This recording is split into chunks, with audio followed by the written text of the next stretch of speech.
Hello and a very warm welcome to the Little Festival, a special part of Tata Literature Live 2020, the 11th annual Mumbai International Literature Festival and the first one to be completely digital. A huge thank you to our title sponsor Tata, as well as our co-sponsors Tata Steel and Tata Projects. This session is presented by the Blank Slate Knowledge Foundation. So, kicking off the little festival this morning is a very exciting session, Grandparents' Bag of Stories and Inheritance of Tales. Our grandparent this morning is a prolific writer in English and Kannada. Her books have been translated into all major Indian languages and have sold over 30 lakh copies around this country. We have with us this morning Padma Shri Sudha Murty. She will be in conversation with Naima Ramakrishnan, who is a grade 9 student at the Bombay International School. She plays the cello, she loves to buy boots, and she reads. Now that's my kind of gal. Please do remember you can contribute to the question answer session that will happen at the end of their session, but you can contribute right through the session while they're speaking. So what you can do is go to your chat boxes or go to your comment boxes of the platform that you're watching in, type in your question and definitely make it a point to write your name as well so we know whom the question is from. Well, get ready and welcome Mrs. Murthy. Over to you, Naima. Hello everyone. So if you're around my age, I'm sure you'll agree that Mrs. Murthy is a huge deal. So there's always been a huge stack of her books in the school library. They've always been there in our readers. And of course, I even remember doing a play based on one of her short stories. So I would just like to say that this is super exciting. Right. So in her latest book, Grandparents' Bag of Stories, a group of children go to visit their grandparents during lockdown, and their grandparents' stories make even the dullest days super exciting and great fun. So Mrs. Murthy, I was wondering, are the grandparents in the book based on your story? Good morning to everyone. And it is nice to see a youngster like Naima interview me because I always prefer to talk to children that are unbiased, fresh, and no previous knowledge about what is right, what is wrong. They're so clear, they're like a fresh flowers. So yes, actually, when I was a child, I spent a lot of my time with my grandparents.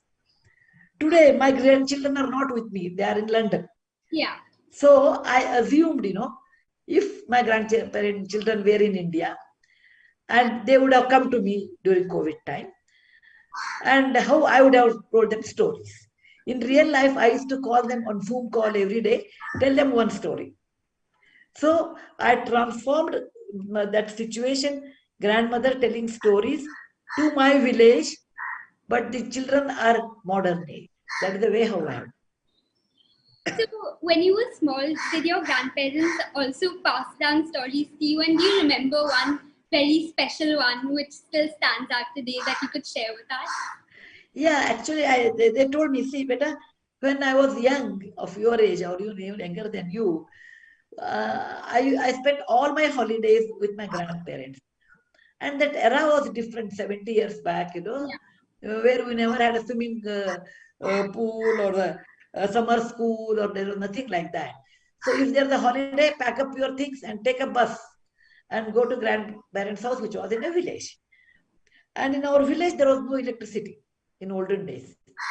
And there was no movies, there was no computer, there was nothing.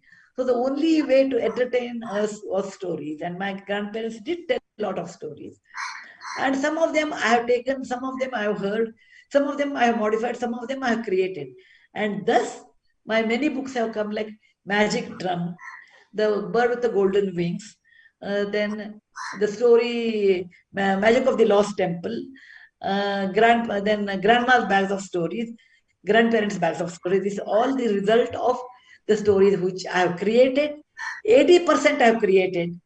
10% or 15% my grandparents have told. 5% I must have read or heard through some. So I can't tell pinpoint saying that this is the only story I remember. I can't do because there are thousands of stories I have done. Yeah.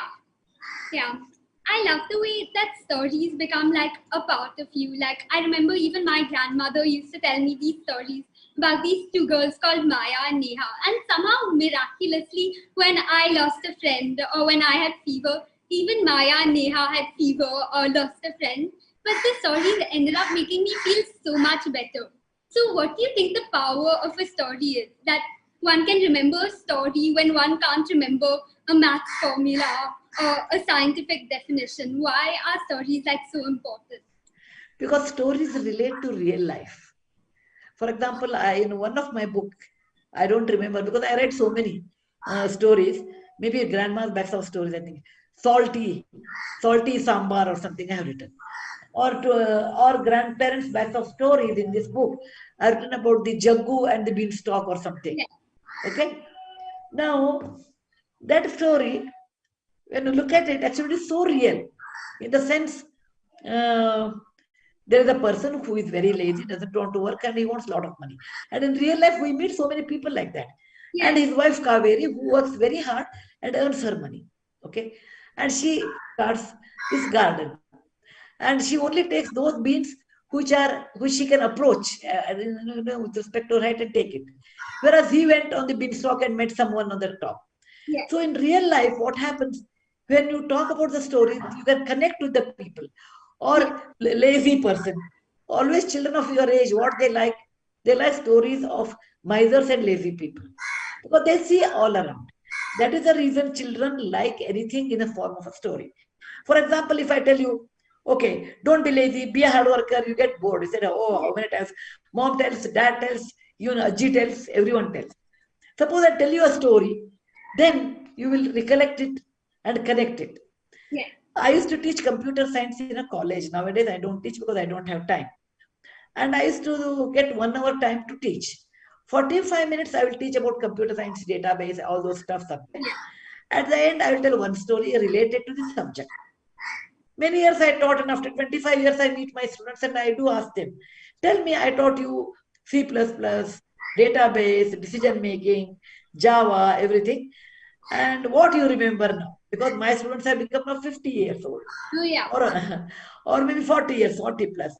They say, ma'am, we don't remember your formulas and all, we remember your stories. That means stories, if you tell in a proper way, people remember. For example, if I go on telling you, be a hardworking and all, you won't remember. But if I tell Jaggu and the beanstalk, you always remember. Whenever you see bean, yeah, Jaggu was you lazy fellow, and how the beans came into this world. Yeah. And that's the reason when you relate to real life, people like it. Yeah. So, yeah, you mentioned yourself teaching computer science. And yeah, I remember doing it in school. And I can't help thinking that it's a huge jump from like computer science to writing stories. So, why did you decide to do it? And why do you think it's important to like, write stories and share your story? Computer stories is my profession. Okay. Computer subject is my profession.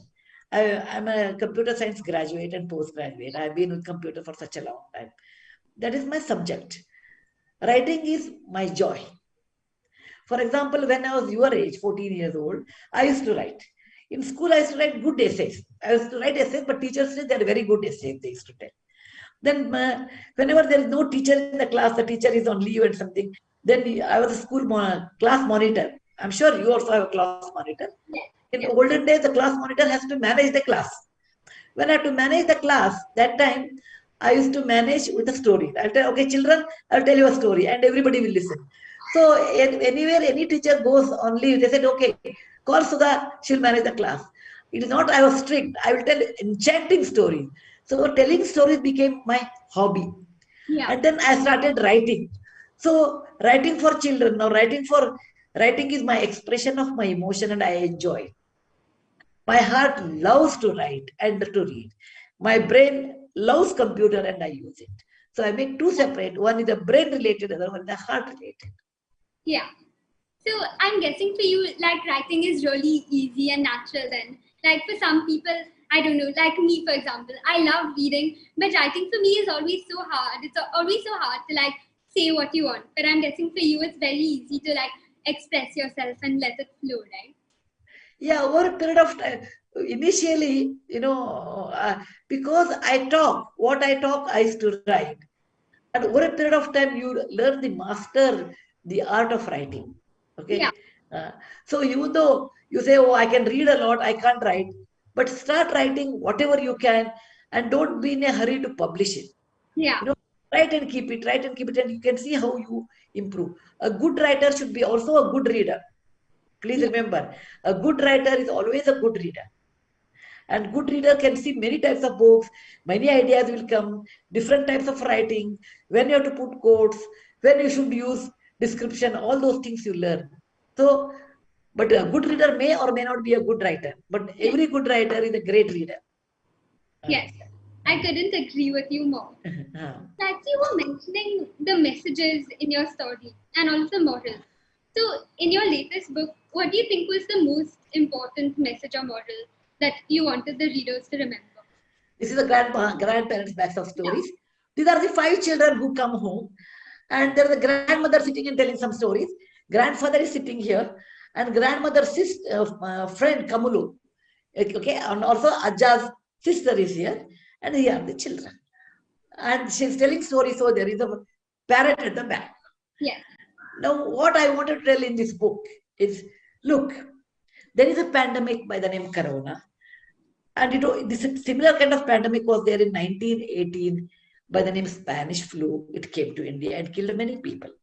Yeah. Now pandemic has come. There is no point in go on blaming pandemic has come, school is closed, college is closed, workplaces are closed, there is a lockdown, etc. How to handle this? There's one method, you should go on cursing. Second method is make use of this time. Yeah. Grandchildren come there and grandmother says, sharing is caring. You should help people who are less fortunate, who are traveling, who do not have daily wages, people who do not have money to eat. You should give them ration. You should give them hand sanitizer. You should give them a mask. All those things. So children should learn to share whatever they have, wealth or knowledge or food stuff, whatever they have to share, particularly in a pandemic.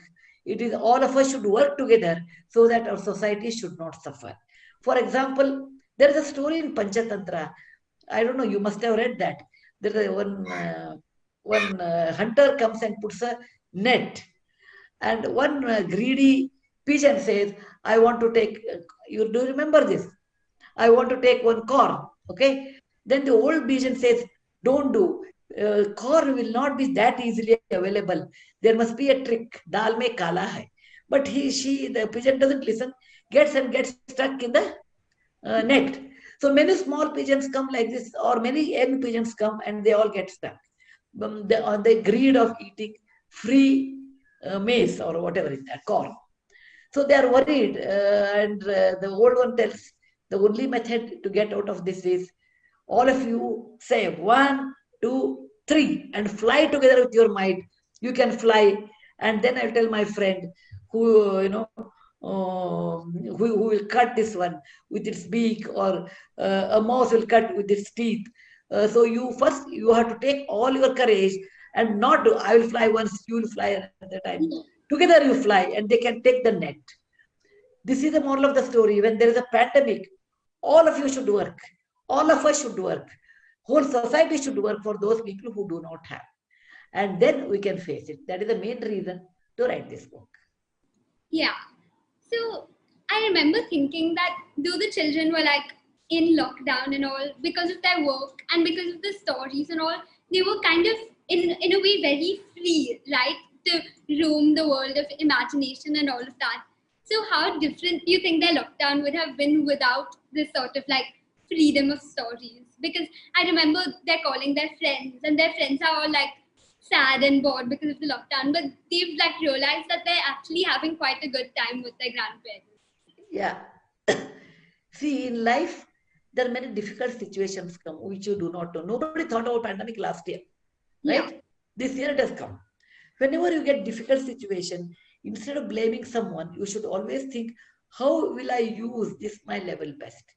Every difficulty you should convert into a step and use it. And that's what I want to tell children. Oh, I'm getting bored at home. Mom is working, dad is working. At times, moms are not working all the time. And you can't see computer all the time. You can't see TV all the time. So the best friend during lockdown is reading. And the best way is to buy books and read. Yeah. Yeah. Definitely. So, do you think a story needs to have like an explicit moral or learning to be worthwhile, or could it be just as worthwhile, like without any real like moral or learning to it? It depends. No, I don't want to give I don't want to give any moral or anything. But if it happens to come, it is a good way to tell. Yeah. I think now I have to take some questions. It looks like that. Yeah. Yeah. Yeah. Tell me now. So, do you have a favorite children's author that you used to read, or a favorite children's book which really inspired your writing in any way? No, not one book, because I read a lot. But in my childhood, I used to read Chandamama. Now I think you can read only online. Not one book, because I learned stories by imagine. Some of them from listening, some of them, my own imagination. But I read different country stories. But generally, I read a lot. Yeah. Yeah. Okay, tell me. Yeah. So, there are some questions, Naima. It looks like that. Oh yeah, I'm sure that they'll start coming in. With one last question. Yeah, no problem. How do you think stories can change somebody's life? Like, totally like change their life? It depends. Okay, I'll tell you. You go to ocean, there is a lot of water, right?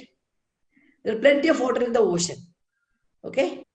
And then, how much you can bring it? What vessel you take, that much you can bring it, right? Yeah. If you take a glass, you bring glass of water. If you take a pot, you bring pot of that. If you take a barrel, you bring barrel. Stories are there, but how you take it depends on you. What kind of vessel you bring depends on you. Like you bring a vessel of learning, you learn a lot. If you don't want to learn, stories are of no use. So people who are open-minded, want to learn, for them, stories can change. Not one story, there are many stories. Particularly, I feel Panchatantra stories were the great stories, which can teach so many things in life. The stories can change a lot in one's life. If you want to change, provided if you want to change. If you don't want to change, no story, no storyteller, no book can change. Yes. Yeah. I can apply that to even your stories. Like the way there's like so much to learn if you open your mind. Like, for example, in the mouse that became a mouse. And what happened was that the mouse just didn't accept itself and wasn't happy being itself. And it that's was greedy. Yeah, it always wanted to be something more or something else. And I can apply that to my life because like I'm a teenager now, and all of us like we don't want to be ourselves. We want to be like other people and stuff like that. But at the end of the day, we have to realize that we will be happiest as ourselves if we just like accept ourselves. So that is true. Yeah, I'm very happy that you have got that nice moral from that story. Ultimately, accept what you are, then imitate someone else. Yeah. Because if you imitate, you will end up in a problem. If you accept, you will be happy. Yes. Yes. So I think the Q&A questions have started to come in. So I'll be reading them out.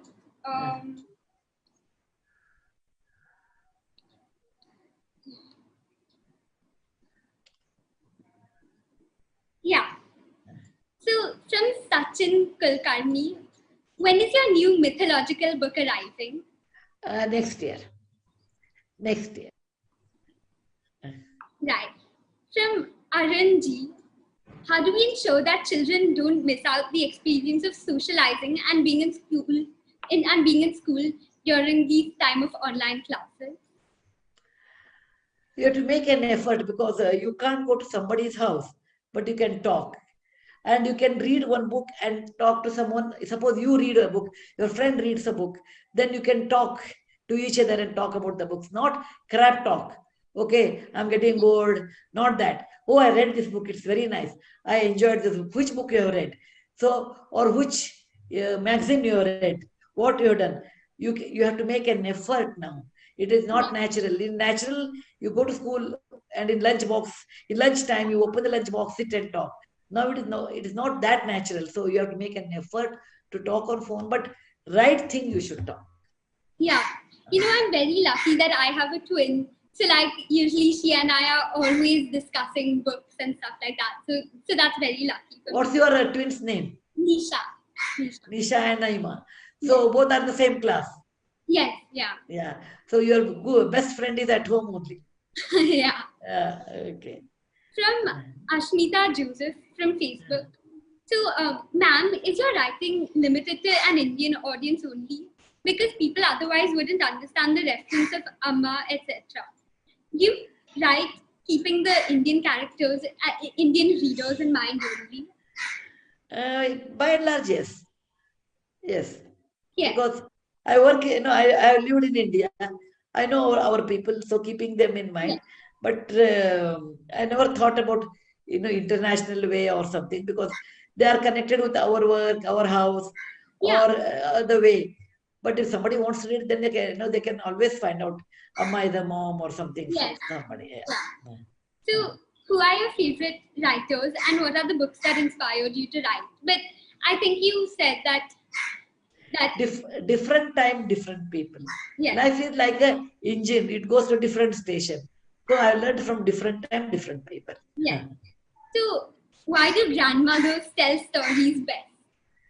Because when you are parents, you have a lot of responsibility. Children should study well, they should have right friends, and parents are young, they also go for work, etc. When you become a grandmother, your responsibility as such is over. Okay, then you are also retired by that time. You have little more time, and then it is like having grandchildren is like you have love of the you can love them, but without responsibility. Okay, but responsibility your parents will take. So you can have them and have fun, but no worries about their studies or anything which parents will take. So when you become a grandmother, you are relatively free, and by the time you realize, let us spend a lot more time with the grandchildren because it is fun. Yeah. Okay, that's Yeah. the reason. Do you remember your grandparents and what were they like? Oh, my grandmother was alive until I was 25. And I was very loud. She was extremely fond. I was fond of her and she was fond of me. And I have written many things on her name. Actually, I have named my granddaughter after her.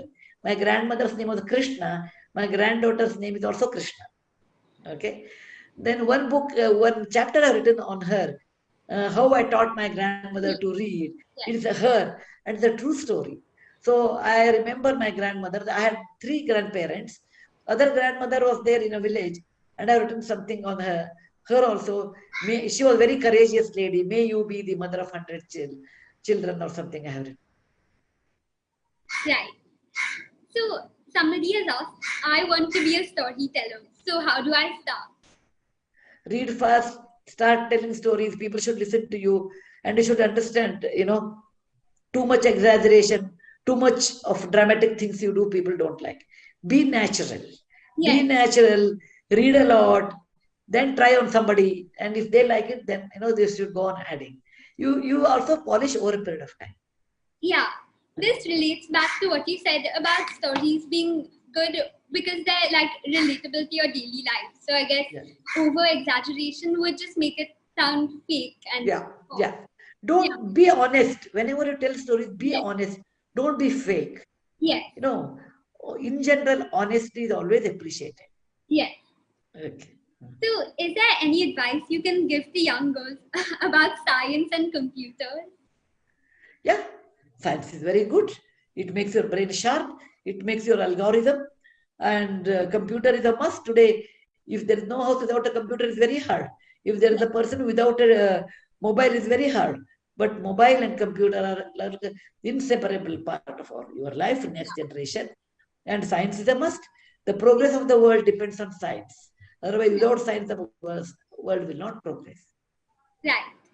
How do you balance writing, work, and family? Well, I'm old now. It's like my children have grown up, they're married, they're settled. So I don't have much household work. Yeah. And I work very hard. I have good staff in my office. So altogether it helps me. But I don't waste my time. That I'm very particular. I say, jayenge, I'm in somebody's house, sit and talk. None of them I do. Right. I'm very particular about time. How to use my time effectively, I think all the time. Yeah. Uh, From here, Desai, I've seen there is a lot of you in your books. Also, being an avid social worker, how do you define success for yourself? Because in today's world, everyone is running behind success. Okay, lot of books have with you in that. Yes, when I make it, it's mine. Then people can relate it. Suppose I say it is Naima's. They say Naima may not be like this. You have written about her. When I say it's mine, then nobody can question it. That is one. Second, my experience, I can put it if it's mine. Okay, Yeah. that's second. Third one is that how do you call success? It is a very philosophical question. It depends on what makes you happy. For example, what makes me happy if I achieve, I feel successful. In the eye of the world, success means money. Success means as a student rank. Success means power. It depends. For example, for me, success means helping others Yeah. and keeping myself very happy with that. My contented life. That is my success. So to get your success, you have to work very hard. Yeah. There is no shortcut for success other than hard work. I couldn't agree more. Yeah. Uh, So, are you writing a book based on crime anytime soon? no, no. Crime is not my forte. No. Yeah. Yeah. Yeah. So, the thing you said about success and happiness, in a way, I couldn't agree more because of tests and stuff like that. I'm always working, but even if I do well, usually like if I help somebody something, I get even happier than when I do well in a test. So yeah, you shouldn't base success on like marks or money or anything like that. I Now, always say you should work hard to get good marks. I don't say you should not. But that is not the only thing in life. Getting along well with people, being polite, being unassuming, being not show off, all those things are also important. yeah. What was your first book and when was it published? When I was a young girl, my article used to come in the paper.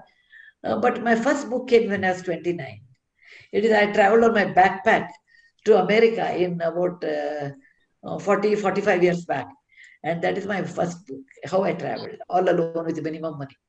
Oh, wow. That must have been quite scary. Yeah. No, it's quite adventurous, I felt. Yeah. I don't get scared. For what I should get scared, tell me. If I lose something, I normally don't get scared because, you should be honest to you, the conscious what you have inside. Yeah. And do your work. Let people talk whatever they talk. No. That's true. So, do your grandchildren like to read your books or enjoy listening to your stories? Of course, my grandchildren love because their character is in the book. So they are very happy. They say, what did Krishna say? What did Anushka say? They say that Krishna and Anushka are my grandchildren. Okay. So they are very particular where they are, what stories. Krishna asks questions. Did Krishna was covered more or Anushka covered more? So every time I have to see, balance them. They enjoy. And Anushka has insatiable love for stories. She says, Aji, one after another. I said, Beta, I can tell 3 stories. I can't tell 30 stories a day. Okay. Then I told her, you read. I will tell you 1 or 2 stories, remaining 28, you read. Okay? So I tell her that. So, from Salabha, what else do you do with your grandchildren except telling them stories? I think the time is up. It looks like that. Yeah. Okay. I tell them to be a good human being. I always tell Beta, in life success comes, it doesn't come. It's not in our hand. We can work hard. But to be a good human being is most important than anything else. That's all I tell. Great. So Naima, it was fun to have someone like you, youngster, asking questions. And I enjoyed it. Thank you so much for being here. Yeah. And over to you, Meher. Yeah, children, this is the latest book which we talked with Naima, Grandparents' Best of Stories. A huge thanks to Mrs. Murthy. Naima, thank you so much for wonderfully moderating that session, and especially to all of you today who joined us for this session. Our next sessions here at the Little Festival are My Aunt, the Ant, Wildlife Tales of Creatures That Behave Like Humans. That's going to happen in the next 15 minutes. And at 12:15, we have A Lark in the Dark, telling stories through shadow puppets. Now, remember, you can buy the books that we spoke about here today at our session. You can buy them from our bookstore partner, Tata Click. And make sure that your parents log on and buy you all those fab books that Mrs. Murthy was talking about that she's written herself. And if you get inspired by all these wonderful writers and sessions that you're listening to on the Little Festival, and if you'd like to pen down your own poems, then we'd be so happy to put them up on our website. So you can do that by emailing us at info@litlive.in. That's info, I-N-F-O, @litlive.in. Send us your poems with your names and we'll publish them on our website. Remember, the festival social media handle across all networks is @Tata Lit Live, so you can watch our sessions across any social media platform that you like. Huge thank you to our title sponsor, Tata, and this special session was presented by the Blank Slate Knowledge Foundation. Thank you very much, Meher. To keep Thanks logging in, thank you so much, Mrs. Murthy. Thanks again, Naima. And all of you, please keep logging into all our sessions happening over the next 6 days. Thanks.